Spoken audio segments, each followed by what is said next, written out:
Monday, 31st of March, you're back in business with me, Harsha Subramaniam. More on the economy now, and joining us now is Randolph Krosner, Professor of Economics at the University of Chicago's Booth School of Business. He was also a governor of the U.S. Federal Reserve during the global financial crisis. Professor Krosner, many thanks for joining us on Bloomberg. As a former Fed governor, what's your own view on now that tapering is underway and markets are at near record highs? Is it safe to say that the much talked about economic Armageddon has been avoided? Yeah, I think we have avoided Armageddon. I think the people were a little too excited about just a reduction in the pace of increase of the asset purchases. Because remember, that's all that the taper is. The Fed is still adding to its balance sheet, is still buying more assets, just at a lower pace than from before. It seems like Armageddon is a little extreme for just talking about that. You've got the new chair at the Federal Reserve. What do you think is the toughest challenge that Janet Yellen faces currently then? Well, I think as she had said at the FOMC meeting or the press conference afterwards, that it's likely that the reduction in the pace of asset purchases will continue through probably until maybe the beginning of the fourth quarter. Then they'll stop adding to the balance sheet and then wait 6 months or so before raising rates, although a lot is going to depend on the actual economic outcomes. The big question, Professor Krosner, for the rest of the world is the impact of this prolonged tapering and an eventual tightening on markets, emerging markets like India. What's your view on that? Well, certainly we saw a lot of shivers in the markets back in May, June when Chairman Bernanke first talked about the possibility in that in 6 to 9 months they might slow the pace of increases. And so I think a lot of adjustments took place then. Some countries have been able to respond, and I think India has been able to respond. The current account deficit is smaller than it was before. I think Governor Rajan has taken some important steps in raising short-term rates to try to fight the inflation challenges. And so emerging economies that have taken some steps to improve their macroeconomic performance are going to be much better positioned to withstand any fallout from changes in Fed policy than other countries. I want to draw your attention to currency, Professor Krosner. That's why many people argue is where the real fight is. From the fragile fight to a falling yuan and a sinking yen, what is the best defense strategy you would think? A strong currency or strong reserves, given the geopolitical unrest, given the taper? For sure, there are tremors that are out there. There are shocks that are going to come that we can't even predict. I mean, 2 months ago, would people have predicted the issues in Crimea? No. Undoubtedly, in the next year or two, we'll have other things that are very difficult to predict like that. So I think the best defense is just having sound macroeconomic policy. Which I think is avoiding trying to manipulate the exchange rate, but trying to have good sound fundamentals. That is, trying to bring down inflation if inflation is high, trying to make sure that a country's current account deficit isn't too large, and try to restore growth and productivity through domestic structural reforms.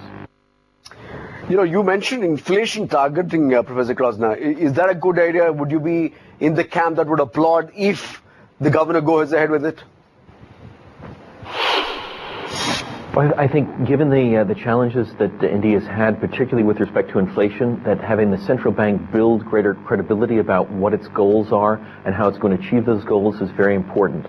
I think Raghu Rajan has a great deal of credibility, but I think what he wants to do is make sure that credibility outlives any individual central bank governor. And given the inflation past in India, it would be useful to have a way, like through a very clear inflation goal, to try to make sure that the central bank is committed to low inflation and people expect low inflation.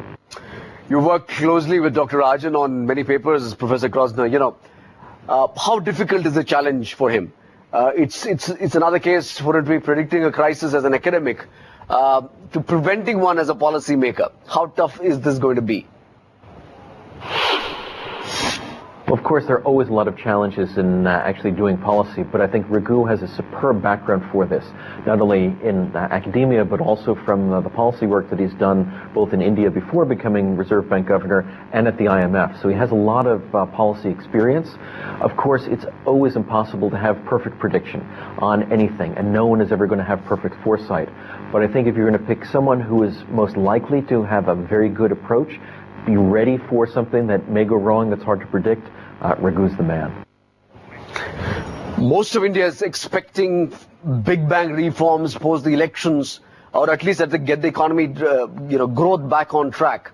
What do you think should be the top priority for the next government, whatever government comes into place? I think two key things is one, to have a tax system that is fair and pro-growth, so that it's enforced in a fair way across different groups, but also very much takes into account how to foster growth and how to minimize the distortions that come from any tax system. And the second thing is to try to introduce more competition in every area of the economy, whether it's in financial services, and Raghu Rajan has already taken steps there to try to introduce more competition in retail banking, as well as in a lot of other areas. It's those pro-growth reforms, both in terms of structure and taxes, that really can allow India to unleash its potential.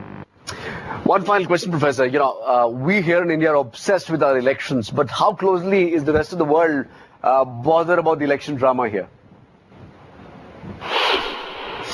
Well, I think people are watching pretty closely. Obviously, India is one of the world's largest countries and the world's largest democracy, and so democracy always has a lot of bumps and wiggles in it. It's never a smooth process. That's sort of the wonders and the challenges of democracy, and so obviously it's getting a lot of attention.